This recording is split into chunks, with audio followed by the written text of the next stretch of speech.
ثم جعلناك على شريعة من الأمر فاتبعها ولا تتبع أهواء الذين لا يعلمون.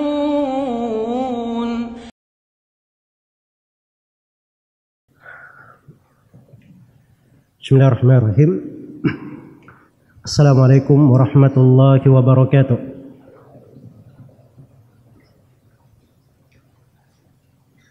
Alhamdulillahi hamdan yaliku bijalalihi wa azamatihi. Asyhadu an la ilaha illallah wahdahu la syarika lahu fi rububiyyatihi wa uluhiyyatihi wa asma'ihi wa sifatihi.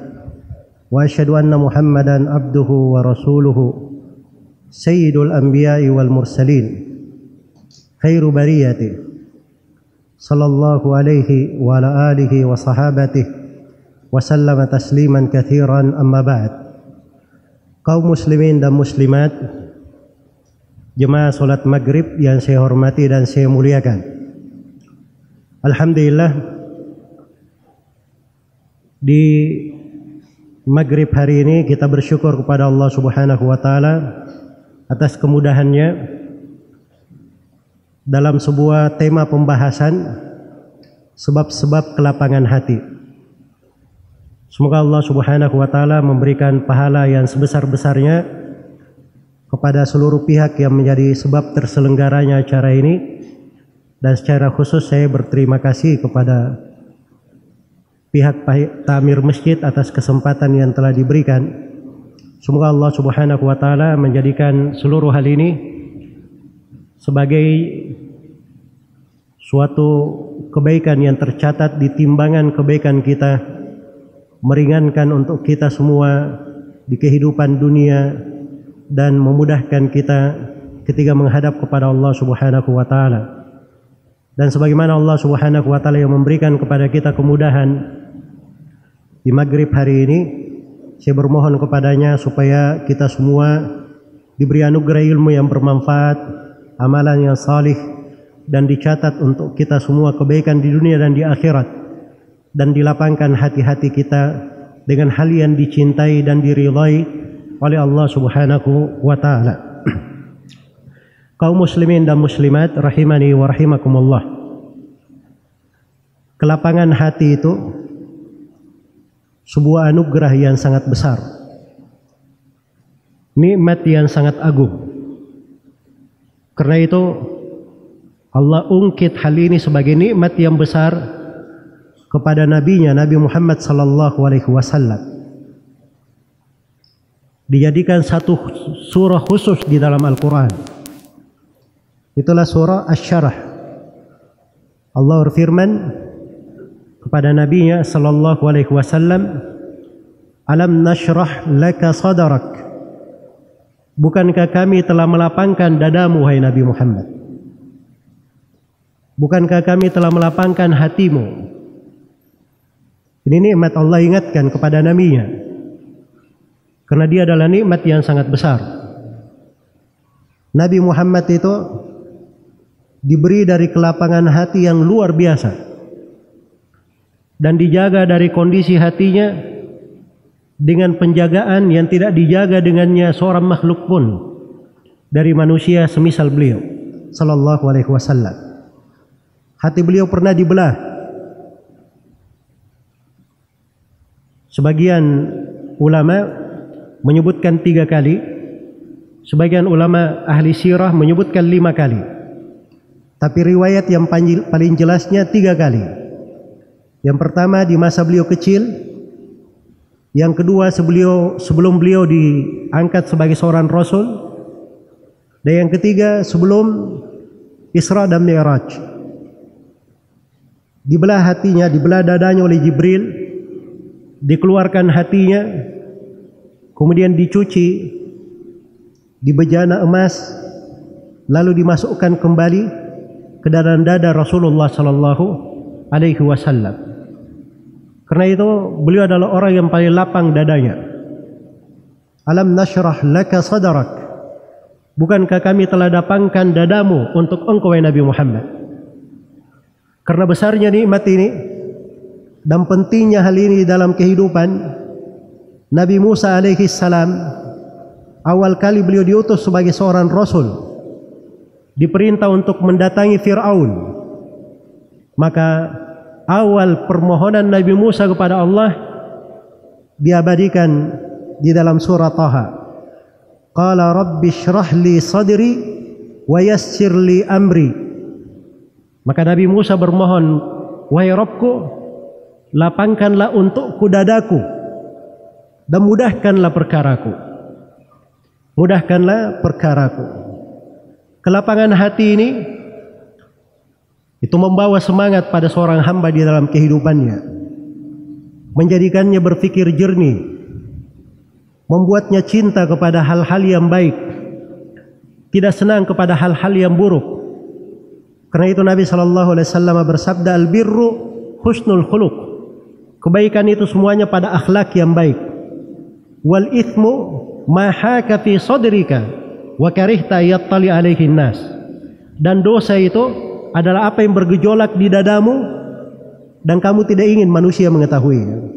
Ini kesempitan di dalam hati ini itu kadang membawa banyak dosa pada seseorang, tidak menyebabkan hidupnya menjadi kehidupan yang tenang. Karena itulah umat ini telah diberikan oleh Allah Subhanahu wa taala dari sebab-sebab yang menyebabkan hatinya itu menjadi sangat lapang sekali, menjadi sangat luas sekali. Dan kelapangan hati di dunia itu membawa kelapangan hidup, ketentraman hidup untuk mereka di dunia dan membawa kelapangan hidup untuk mereka di akhirat. Karena itu penduduk sorga dikatakan tentang penduduk sorga, wa naza'na ma fi qulubihim min gil ikhwanan ala sururin mutaqabilin.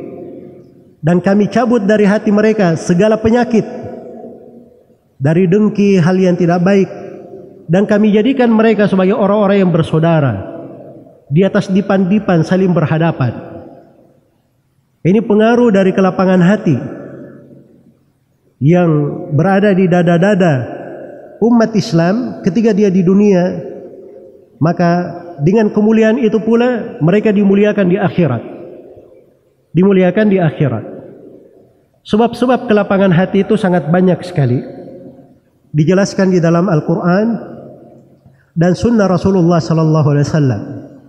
Di kesempatan ini saya akan sebutkan beberapa sebab kelapangan hati dari apa yang diuraikan oleh para ulama rahimahumullahu ta'ala yang bersumber dari Al-Quran dan Sunnah tersebut. Di antara sebab kelapangan hati itu adalah keislaman, keimanan, dan tauhid. Dan itu adalah sebab pokoknya.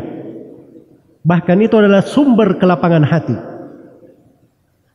Allah Subhanahu wa ta'ala berfirman, "Faman yuridillahu an yahdiyahu yashrah sadrahu lil Islam. Wa may yurid an yudillahu yaj'al sadrahu dayyiqan harajan ka'annama yas'adu fis sama." Barang siapa yang Allah kehendaki hidayah untuknya, maka Allah akan lapangkan dadanya dengan keislaman. Dan barang siapa yang Allah hendak menyesatkannya, maka Allah akan buat dadanya itu menjadi sempit, sesak, seakan-akan dia berat untuk mendaki ke tempat yang tinggi. Nah, ini perbandingan antara dua golongan manusia.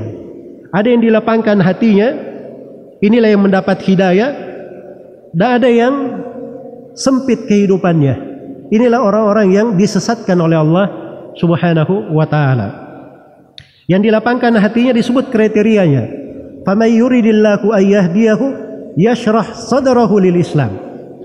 Barang siapa yang Allah kehendaki dia dapat hidayah, maka Allah akan lapangkan dadanya dengan keislaman.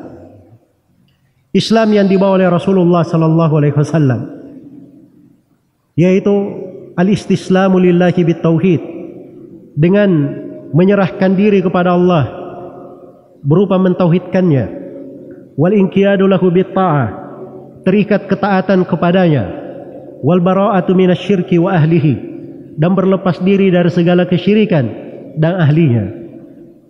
dan orang yang melakukannya.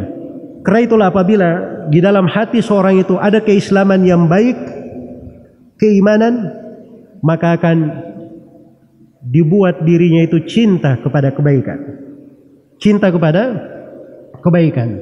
Karena itu keimanan punya keindahan. Walakin habbaba ilaikumul iman. Tapi Allah membuat kalian itu cinta kepada keimanan. Wa zayyanahu fi qulubikum, dan dibuat zina, perhiasan, sehingga dengan keimanan dan keislaman ini dia mendapatkan lezatnya iman. Kata Nabi sallallahu alaihi wasallam, daqa ta'mal iman man radiya billahi rabban wa bil islami dinan wa bi Muhammadin sallallahu alaihi wasallam rasula. Akan merasakan nikmatnya iman orang yang ridha Allah sebagai Rabbnya, ridha Islam sebagai agamanya, dan dia ridha Nabi Muhammad sallallahu alaihi wasallam sebagai rasulnya. Inilah dari pengaruh ketulusan ibadah kepada Allah, keislaman yang baik, keimanan yang kuat, sehingga menyebabkan kehidupannya itu sangat indah sekali. Di kondisi hidupnya perlu bergantung, dia hanya bergantung kepada Allah Subhanahu wa taala. Tawakalnya bagus.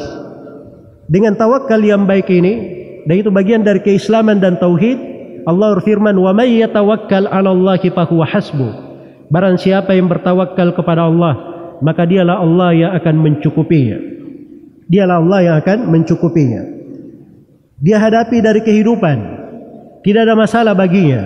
Di kondisi sempit, di kondisi lapang, semuanya bisa menjadi nilai pahala dan ketaatan untuknya.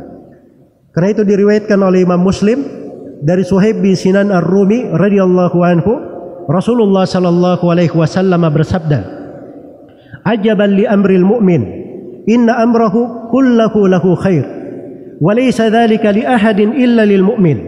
Sangat menakjubkan perkara seorang mukmin itu. Seluruh perkaranya adalah kebaikan. Dan ini tidak terjadi kecuali untuk seorang mukmin saja. Bagaimana itu? Di segala keadaan dia dapat kebaikan. Nabi sallallahu alaihi wasallam merincinya. Kata beliau, "In asabathu sarra syakar fakana khairan lah." Kalau dia dapat kelapangan, dapat kesenangan, memperoleh sebuah nikmat, dia bersyukur, maka dicatat lagi kebaikan untuknya. Wa in asabathu dharra sabar fakana khairan lah. Kalau dia ditimpa oleh bahaya, ditimpa oleh kesempitan, ditimpa oleh sesuatu yang tidak menyenangkan, dia bersabar, maka dia dapat kebaikan lagi. Dapat kebaikan. Karena itu di kondisi apa saja, seorang mukmin, seorang yang baik keislamannya, seorang yang baik keimanannya, dia bisa melihat lahan-lahan ibadah, pintu-pintu ketaatan di segala kondisi dari kehidupannya. Karena hatinya itu sangat lapang dan luas sekali. Dia tidak memandang kehidupan itu dengan kehidupan yang sempit. Dia tidak memandang kehidupan itu dengan putus asa, tapi dia besar harapannya. Bergembira dengan karunia dan nikmat Allah. Bergembira dengan keindahan agama dan syariat. Karena itu Rasulullah sallallahu alaihi wasallam selalu memberi wejangan kepada umat ini dengan wejangan-wejangan yang indah. Kata beliau di dalam hadits Abu Hurairah riwayat Al-Bukhari, "Saddidu wa qaribu wa abshiru." Hendaknya kalian melakukan tasdid, berusaha untuk lurus di atas jalan, dan hendaknya kalian untuk selalu mendekat kepada kebaikan. Kalau tidak bisa melakukannya secara langsung, berusaha untuk dekat. Wa abshiru, dan selalulah kalian bergembira. Selalu kalian bergembira. Dan hal-hal yang seperti ini tidak keluar kecuali dari hati yang lapang. Karena itu perbaiki ibadah kepada Allah Subhanahu wa ta'ala. Buat hati itu selalu bergantung kepada Allah Subhanahu wa ta'ala. Jangan bergantung kepada makhluk. Makhluk itu lemah. Makhluk tidak memiliki kemampuan. Yang maha mampu, yang maha memberi anugerah, yang di tangannya segala sesuatu adalah Allah Subhanahu wa ta'ala. Dan Allah sangat cinta kepada hamba-hambanya yang berdoa kepadanya, selalu beribadah kepadanya, mengharap kepadanya. Dan ini adalah pokok kelapangan hati. Pokok kelapangan hati. Karena itu seluruh nabi dan rasul diutus oleh Allah Subhanahu wa taala untuk menyerukan pokok masalah ini, yaitu keislaman, keimanan dan memurnikan ibadah kepada Allah Subhanahu wa taala. Allah berfirman, "Wa laqad ba'atna fi kulli ummatin rasulan an i'budullaha wajtanibut tagut." Sungguh kami telah mengutus pada setiap umat seorang rasul, agar supaya setiap rasul ini menyerukan kepada umatnya, beribadahlah kalian hanya kepada Allah dan jauhilah segala yang diibadahi selain daripada Allah. Karena orang yang beribadah kepada Allah itu hatinya paling bebas, orang yang merdeka, dan itu hakikat kemerdekaan.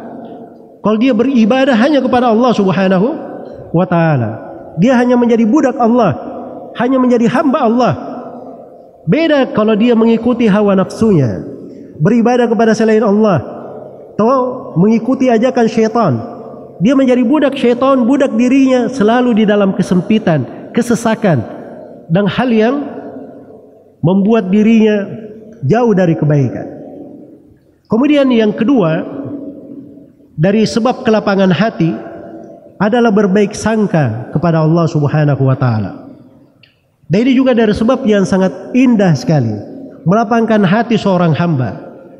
Hidupnya itu tidak ada makna putus asa. Dia hanya selalu berbaik sangka kepada Allah Subhanahu wa taala. Karena Allah menjaminnya. Di dalam hadits qudsi di riwayat Bukhari dan Muslim, Allah Subhanahu wa taala berfirman, "Ana inda dhanni abdi bi." Sesungguhnya aku ini sesuai sangkaan hambaku terhadapku. Ya, kalau kita menyangka baik kepada Allah, akan kita dapatkan hal yang baik. Tapi kalau kita menyangka buruk, ada perkara langsung putus asa. Ya. Ada musibah yang menimpa, pikirannya selalu jelek, banyak menyalahkan manusia, jarang introspeksi diri. Ini bentuk-bentuk dari apa? Berburuk sangka namanya. Tapi kalau dia berbaik sangka, indah sekali kehidupan itu. Makanya Nabi SAW itu di segala kondisi beliau selalu beliau berbaik sangka kepada Allah. Bahkan di kondisi yang paling susahnya pun beliau berbaik sangka kepada Allah. Coba bayangkan, Nabi ditanya oleh Aisyah radhiyallahu taala anha, "Ya Rasulullah, adakah waktu yang engkau paling menanggung derita di waktu tersebut, paling sulit bagimu di dalam kehidupan?" Kata beliau, "Waktu itu adalah saya mendatangi sebagian keluargaku di Taif. Saya dakwai mereka masuk ke dalam Islam. Tapi yang terjadi, mereka mengusir Nabi SAW, dilempari. Bahkan di sebagian riwayat ada yang menafsirkan bahwa Nabi menghikayatkan seorang Nabi. Kata sebagian ulama, Nabi ini menghikayatkan dirinya sendiri. Nabi ini dilempari oleh kaumnya sampai berdarah-darah. Bersamaan dengan itu dia hanya berkata, Allahumma gfir li qaumi fa innahum la ya'lamun.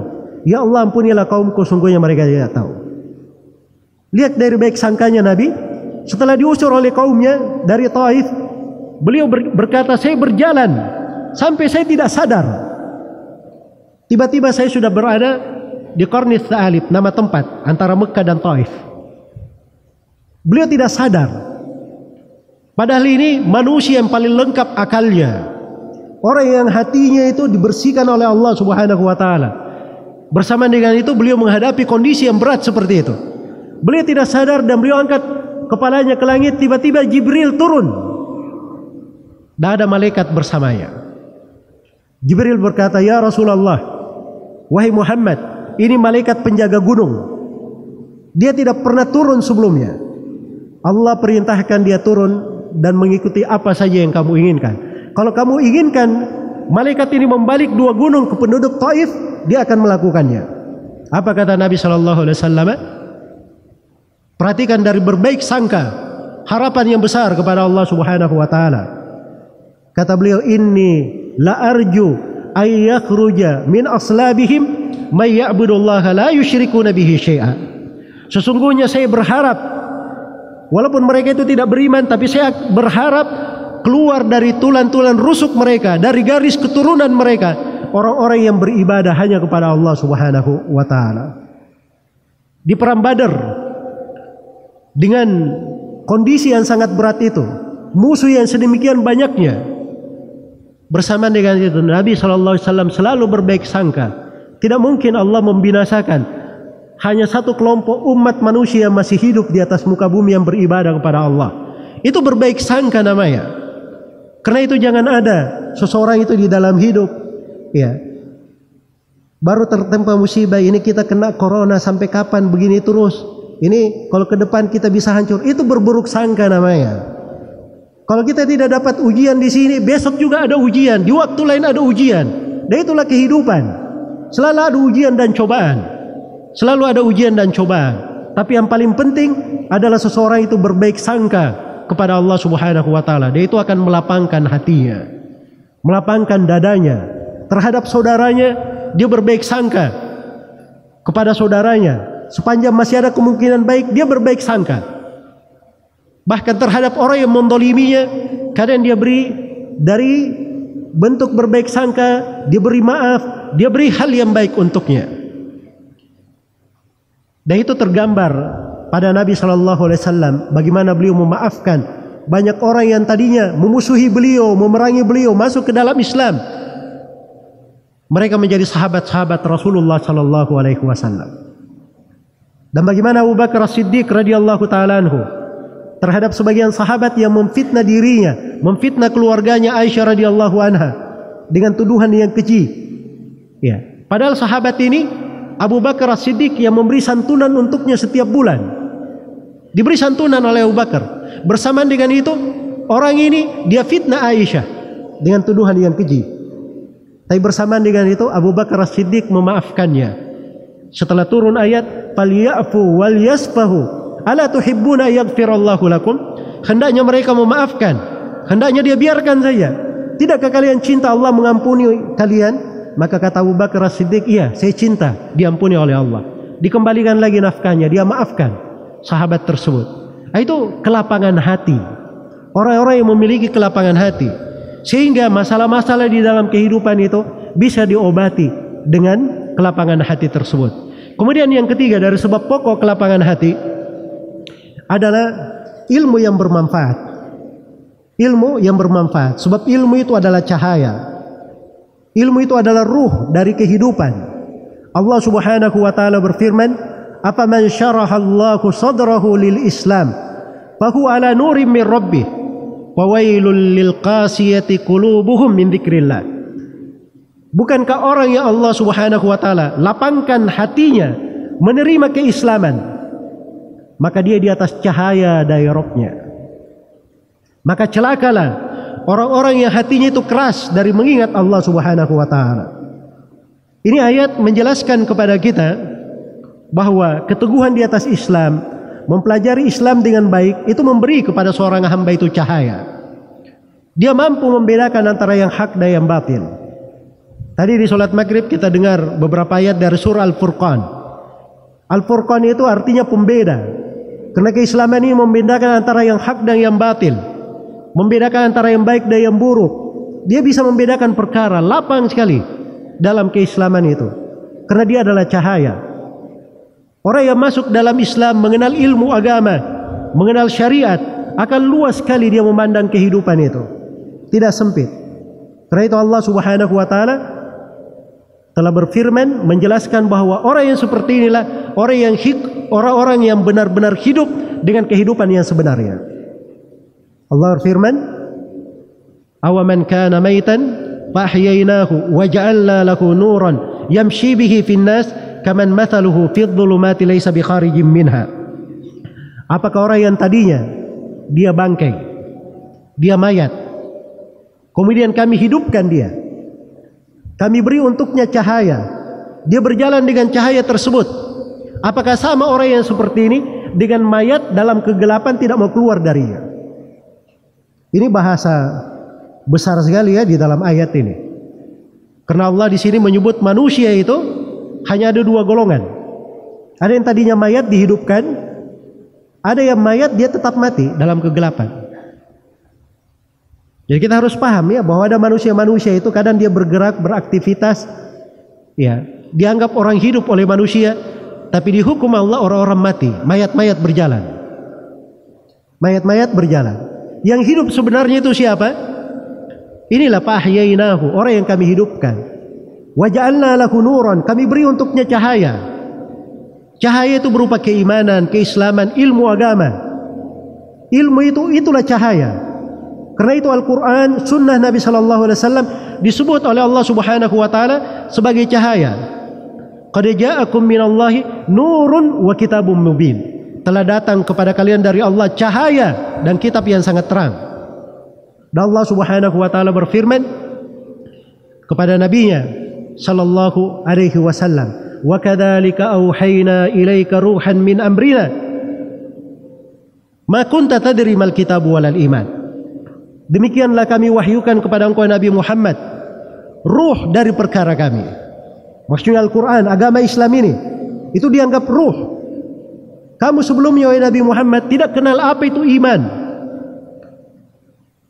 tidak kenal apa itu Al-Quran. Datang Al-Quran keimanan kepadamu, maka engkau pun mendapatkan ruh di dalam hidupmu. Inilah ruh. Kalau mau hidup harus dia memiliki ruh ini. Dan ruh itulah ilmu agama. Mempelajari ilmu agama. Karena itu tidak ada di dalam syariat kita suatu masalah yang diterangkan dalam segala sudut penjelasan yang melebihi penjelasan tentang pentingnya mempelajari ilmu agama. Karena ilmu agama itu pokok kehidupan, pintu ibadah yang sangat besar. Seorang yang belajar duduk menekuni ilmu agama itu kadang lebih baik daripada orang yang sholat malam, satu malam suntuk, orang yang berpuasa di siang hari setiap hari. Ya, maka mempelajari ilmu agama itu adalah sebab kelapangan dada. Dengan ilmu agama yang dia pelajari, dia bisa tahu membedakan perkara-perkara. Ada pintu-pintu ibadah yang kadang tidak kelihatan bagi orang lain, tapi nampak bagi dia pintu ibadah tersebut. Ada lahan-lahan ketaatan, dia duduk-duduk saja bisa dapat pahala antara langit dan bumi. Orang tidak melihatnya. Itu semuanya masuk di pembahasan ilmu agama. Karena itu kita perlu mempelajari agama kita. Kita perlu giat untuk talabul ilm, mencari ilmu yang diwariskan oleh Nabi sallallahu alaihi wasallam. Sebab Nabi itu meninggalkan warisan. Iya, meninggalkan warisan. Kata Nabi sallallahu alaihi wasallam dalam hadits Abu Darda riwayat Ashabus Sunan, "Innal anbiya lam yuwarrithu dinaran wala dirhaman. Al-ulama'u warathatul anbiya." Sungguhnya para ulama itu pewarisnya para nabi. Para ulama, orang-orang yang berilmu, mereka adalah pewarisnya para nabi. Dan para nabi itu tidak mewariskan mata uang emas, tidak pula mewariskan mata uang perak. Wa innama warrathul ilm, yang mereka wariskan adalah ilmu. Faman akhadahu akhada bihaddin wafir. Maka siapa yang mengambil ilmu ini, maka artinya dia mengambil warisan dengan bagian yang sangat banyak. Iya. Nah, inilah masjid-masjid seperti ini, majelis ilmu seperti ini. Ini tempat-tempat mencari warisan Nabi sallallahu alaihi wasallam. Karena itu suatu hari Abu Hurairah keluar ke pasar. Abu Hurairah pernah gubernur ya di sebagian wilayah. Maka Abu Hurairah berkata kepada orang-orang di pasar, "Wahai manusia, kalian duduk saja di sini, sedangkan warisan Nabi sallallahu alaihi wasallam dibagi sana di masjid." Di kota Madinah ya, lagi dibagi di kota masjid. Warisan Nabi lagi dibagi di masjid. Maka bubar orang-orang di pasar, lari semua ke masjid. Abu Hurairah menunggu di situ. Ya, Abu Hurairah tahu ini sebentar lagi orang ini pasti balik ke sini. Begitu datang orang-orang ke masjid, dia cuma lihat orang belajar, baca Al-Quran, berzikir, ya kegiatan yang dimaklumi di masjid. Balik lagi orang-orang ini. Mereka berkata, "Wahai Abu Hurairah, mana warisan Nabi?" Katanya ada warisan dibagi. Kata Abu Hurairah, "Apa yang kalian lihat di sana?" "Ya kami lihat ada orang yang belajar, baca Al-Quran." Itulah warisan Nabi kalian sallallahu alaihi wasallam. Cuman kita ini kadang pemikiran kita ketika disebut warisan selalu harta dunia saja. Ada warisan yang paling mahal. Itu warisannya Nabi sallallahu alaihi wasallam. Dan ilmu itu terwarisi dari masa ke masa hingga hari ini. Ilmu agama yang diajarkan oleh Nabi sallallahu alaihi wasallam terjaga, terpelihara dalam segala sudutnya. Sisa kita mempelajarinya, mencari jalur untuk mempelajarinya. Kemudian yang keempat, dari sebab yang melapangkan hati adalah mengikuti jalan Nabi sallallahu alaihi wasallam. Karena Nabi sallallahu alaihi wasallam adalah orang yang dilapangkan hatinya. Alam nashrah laka sadrak. Bukankah kami telah lapangkan dadamu untuk engkau Nabi Muhammad? Maka seorang hamba itu dia mendapatkan kelapangan hati itu sekadar keteguhan dia mengikuti jalannya Rasulullah sallallahu alaihi wasallam. Kita selalu berdoa di dalam salat. Di surah Al-Fatihah, ihdinas siratal mustaqim. Tunjukilah kami jalan yang lurus. Itulah jalannya Nabi sallallahu alaihi wasallam. Jalan yang as-siratal mustaqim itu, kalau dalam bahasa Arab as-sirat itu jalan yang lapang, lebar dan dia lurus, tidak ada bengkoknya. Iya. Disifatkan lagi dia mustaqim dengan sangat lurus. Penegasan lurusnya jalan ini. Nah, itu jalannya Nabi sallallahu alaihi wasallam. Orang yang berjalan di atasnya sangat lapang sekali. Sangat lapang sekali. Karena itu orang yang mempelajari sunnah Nabi sallallahu alaihi wasallam terikat dengan tuntunan Nabi. Apa yang datang dari Nabi dia sambut. Apa yang bukan ajaran Nabi, yang Nabi melarangnya dia tinggalkan. Nah, itu orang yang paling lapang hatinya. Orang yang termasuk orang yang paling lapang hatinya. Wa ma atakumur rasulu fakhudhu wa ma nahakum anhu fantahu. Apa yang dibawa oleh Rasul, terimalah dia. Dan apa yang dilarang oleh Rasulullah sallallahu alaihi wasallam, hendaknya kalian berhenti darinya. Hendaknya kalian berhenti darinya. Maka mengikuti jalan Nabi sallallahu alaihi wasallam itu dari pokok perkara yang melapangkan dada seorang hamba. Ya, nikmat sekali. Karena setiap perkaranya dia jamin dirinya dia mengikuti jalan Nabi sallallahu alaihi wasallam. Coba bayangkan kalau dia ada masalah dengan Rasulullah sallallahu alaihi wasallam, mau jadi apa dia pada hari kiamat? Iya. Hari kiamat itu, sebelum hari kiamat, di alam kubur dia akan ditanya tentang siapa nabinya. Bagaimana dia akan menjawab pertanyaan malaikat di alam kubur? Kalau di dunia dia tidak perhatian mengikuti jalan Nabi Muhammad sallallahu alaihi wasallam. Di hari kiamat Allah berfirman dalam Al-Quran, wa yauma yunadihim fayaqulu madza ajabatumul mursalin. Allah memanggil seluruh manusia, kemudian Allah berfirman, bagaimana kalian menjawab seruan para rasul? Ditanya khusus tentang mengikuti jalan Rasulullah sallallahu alaihi wasallam. Dan di hari kiamat ada orang-orang yang sangat menyesal. Ada orang-orang yang sangat menyesal karena di dunianya dia luput mengikuti jalan Rasulullah sallallahu alaihi wasallam. Allah berfirman, wa yauma ya'addu adh-dhalimu ala yadayhi yaqulu ya laitani ittakhadtu ma'ar rasuli sabila ya wailata laitani lam attakhidh fulanan khalila laqad adallani 'ani dzikri ba'da idh ja'ani wa kana asyaitanu lil insani khadula. Hari ketiga seorang yang zalim dia menggigit kedua tangannya. Bahasanya perhatikannya, bukan menggigit jari.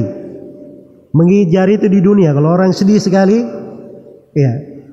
Ada orang yang kena musibah, ya, pernah lihat orang kena musibah, pilu sekali hatinya, kadang dia tidak sadar dia gigit jarinya, saking sedihnya dan besarnya penyesalan. Ini di hari kiamat bukan jari ini digigit, dua tangannya masuk ke mulutnya, saking dahsyatnya penyesalannya. Dia berkata, ya laitani ittakhadtu ma'ar rasuli sabila.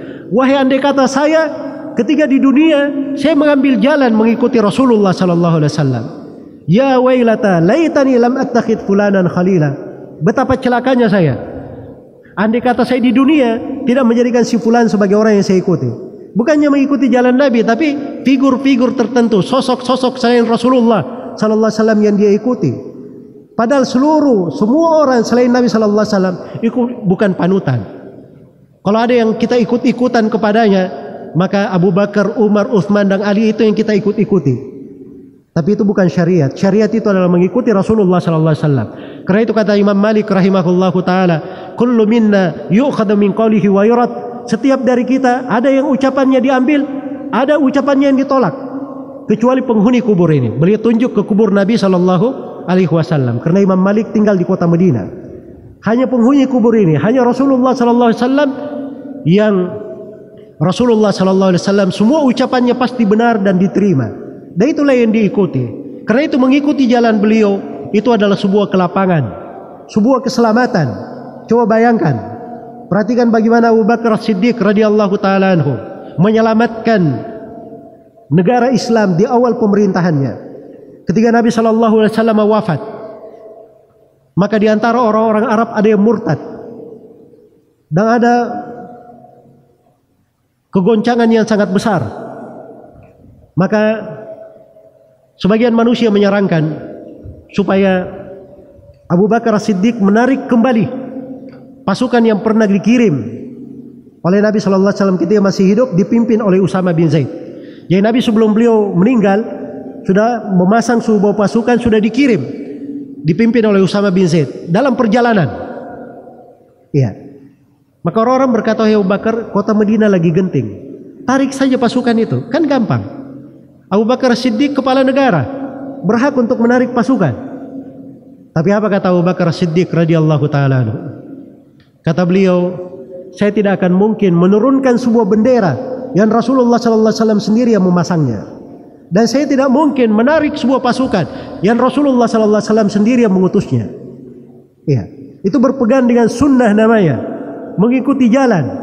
Maka subhanallah diperintah, sampai perintah Abu Bakar supaya melanjutkan arah yang Nabi sallallahu alaihi wasallam utus. Maka berjalanlah pasukan Usama bin Zaid. Setiap kali melalui kabilah yang mau murtad, mereka pikir kembali. Ini kota Madinah lagi genting, keluar di tengah mereka jumlah besar seperti ini. Ini bukan manusia sembarangan. Kita biarkan saja dulu.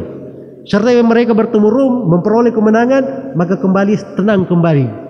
Awal pemerintahan itu setelah Nabi sallallahu alaihi wasallam meninggal. Itu buah dari berpegang terhadap sunnah Rasulullah sallallahu alaihi wasallam. Dan itu adalah keindahan hidup. Dan ini makna sangat besar sekali untuk dicermati. Kemudian yang kelima, dari sebab kelapangan hati adalah banyak berzikir kepada Allah Subhanahu wa taala. Allah Subhanahu wa taala berfirman, "Alladzina amanu wa tatma'innu qulubuhum bi dzikrillah. Ala bi dzikrillah tatma'innul qulub." Orang-orang yang beriman dan hati mereka itu tenang dengan zikir kepada Allah. Ketahuilah bahwa dengan zikir kepada Allah Subhanahu wa taala, hati itu menjadi tenang. Hati itu menjadi tenang. Zikir itu cakupannya luas. Majelis ilmu disebut zikir juga. Baca Al-Quran itu juga zikir. Zikir yang dibaca pagi dan sore itu zikir. Zikir yang dibaca selepas sholat itu zikir. Zikir yang merupakan kebiasaan seorang dalam doa. Apa yang dia baca secara mutlak, itu adalah zikir-zikir. Lafaz zikir luas. Orang yang beriman dan tenang hatinya dengan zikir, ingatlah bahwa dengan zikir kepada Allah, hati itu menjadi tenang. Tapi kapan hatinya itu jauh dari zikir, maka pasti akan masuk ke dalam hatinya hal-hal yang bisa merusaknya. Allah telah mengingatkan, "Wa may ya'shu an dzikrir rahman nuqayyid lahu syaitanan fahuwa lahu qarin." Barang siapa yang menjauh dari zikir kepada Allah Ar-Rahman, maka kami akan buat untuknya syaitan berkuasa terhadapnya. Maka syaitan ini pun menjadi temannya yang selalu mendampinginya. Karena itu seorang yang sepanjang dia selalu berzikir kepada Allah Subhanahu wa taala, maka akan menjadi indah kehidupannya. Ya ayyuhalladzina amanu dzkurullaha dzikran katsira wasabbihuhu bukratan wa asila. Wahai orang-orang yang beriman, berzikirlah kalian kepada Allah dengan zikir yang banyak, dan bertasbihlah kalian kepada Allah Subhanahu wa taala pagi dan petang. Dan Rasulullah sallallahu alaihi wasallam ketika ditanya oleh Abdullah bin Busr, "Ya Rasulullah, syariat Islam itu banyak sekali atas saya. Beri kepada saya satu pintu yang universal mencakup seluruh agama yang saya pegang." Kata Nabi sallallahu alaihi wasallam, "La yazalu lisanuka rataban bi dzikrillah." Hendaknya lisan kamu itu selalu basah dengan berzikir kepada Allah Subhanahu wa taala. Kemudian yang terakhir di sini, karena 2 menit lagi masuk waktu Isya. Yang terakhir dari sebab yang melapangkan hati, dan sebab yang melapangkan hati itu banyak. Tapi ada hal-hal yang di dalam kehidupan itu perlu kita pikirkan. Selalu kita jaga dan kita pelihara. Iya. Dan ini dari makna yang sangat besar di dalam agama. Dari pokok kelapangan hati itu adalah kita menjauhkan hati-hati kita dari segala penyakit yang membahayakannya. Penyakit-penyakit hati ini dengan berbagai jenisnya, apabila menggerogoti hati, kita biarkan merusak hati, itu akan membahayakan kita. Apalagi kalau penyakit itu namanya kesyirikan, beribadah kepada selain Allah. Hatinya sudah terbiasa bergantung kepada selain Allah, itu sangat merusak hatinya. Menjadi lemah, menjadi penakut, seakan-akan kefakiran antara kedua pelupuk matanya, lemah keyakinannya, lemah tawakalnya karena kesyirikan ini. Biasa ingin dilihat oleh manusia, disanjung oleh manusia, ria. Ini hal yang merusak hati. Jangan pedulikan manusia, mereka juga manusia. Semuanya akan dihisap oleh Allah Subhanahu wa taala. Pedulikan diri sendiri. Bagaimana dia akan menghadap kepada Allah Subhanahu wa taala, apa yang akan dia pertanggungjawabkan. Dia pelihara hatinya terhadap umat Islam. Jangan ada dengki, kebencian terhadap umat Islam. Karena itu dia doakan saudara-saudaranya kaum mukminin. Kita selalu dengar ya di khutbah Jumat, kenapa khatib selalu berdoa, Allahumma ighfir lil muslimina wal muslimat wal mu'minina wal mu'minat al ahya'i minhum wal amwat innaka sami'un qaribun mujibud da'wat wa ya qadhiyal hajat. Itu doa supaya seorang itu selalu mendoakan saudara-saudaranya cinta kepada kaum muslimin. Dan itu sebab ketulusan hati. Dan dari ketulusan hati itu Nabi SAW sebutkan 3 hal. Kata beliau, thalathun la yagillu alaihi naqarbum beri muslim. Ada 3 perkara yang kalau 3 perkara ini ada di hati seorang hamba, hati ini tidak membawa penyakit. Hatinya hati bersih. Yang pertama, ikhlasul amali lillah, mengikhlaskan amalan hanya untuk Allah. Yang kedua, munasahatu ulatil amr, dia selalu menasihati para pemimpin, berlaku tulus untuk para pemimpin. Berlaku tulus untuk para pemimpin itu, dia kalau hidup dalam negara, dia akui pemimpinnya sebagai kepala negara, dia hormati, dia muliakan, dia selalu mendoakannya. Kalau dia berbuat kezaliman, dia bersabar, bukan mencelanya. Kalau dia ada nasihat, dia disampaikan secara langsung. Tidak boleh dia beberkan di atas mimbar atau dia turun ke jalanan. Itu hal yang diharamkan.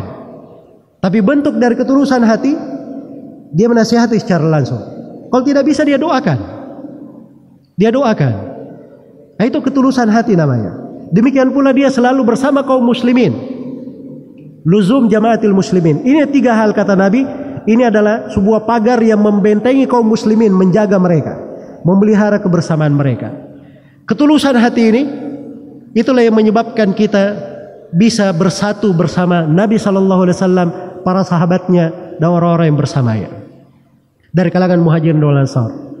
Allah Subhanahu wa taala berfirman, "Walladzina ja'u min ba'dihim yaquluna rabbana ighfir lana wa li ikhwanina alladzina sabaquna bil iman wa la taj'al fi qulubina ghillan lil ladzina amanu rabbana innaka ra'ufur rahim." Dan terakhir, Allah Subhanahu wa taala memberi syarat orang-orang yang beruntung pada hari kiamat. Yauma la yanfa'u malu wala banun illa man atallaha biqalbin salim. Hari kiamat itu hari tidak bermanfaat harta dan anak-anak kecuali siapa yang menghadap dengan hati yang selamat. Maka ini beberapa sebab dari kelapangan hati. Sebab yang mengontrol hati itu menjadi baik, menyebabkan seorang itu dicintai dan diridhai oleh Allah Subhanahu wa taala. Saya bermohon kepada Allah Subhanahu wa taala agar supaya menganugerahkan kepada kita semua qalban saliman, hati yang selamat, lisan yang jujur, ketulusan kepada Allah Subhanahu wa taala. Sebagaimana Allah yang memudahkan kita bertemu di tempat ini dalam sebuah kebaikan, semoga Allah mensucikan hati-hati kita semua dan mempertemukan kita semua kelak di sorga Allah Subhanahu wa taala sebagai orang-orang yang bersaudara, orang-orang yang saling cinta mencintai. Innahu waliyyu dzalika wal qadiru alaih. Dan saya berterima kasih atas kesempatan yang diberikan, dan saya mohon maaf atas segala macam kekurangan. Subhanakallahumma wa bihamdik asyhadu an la ilaha illa anta astaghfiruka wa atubu ilaik. Walhamdulillahi rabbil alamin. Wassalamualaikum warahmatullahi wabarakatuh.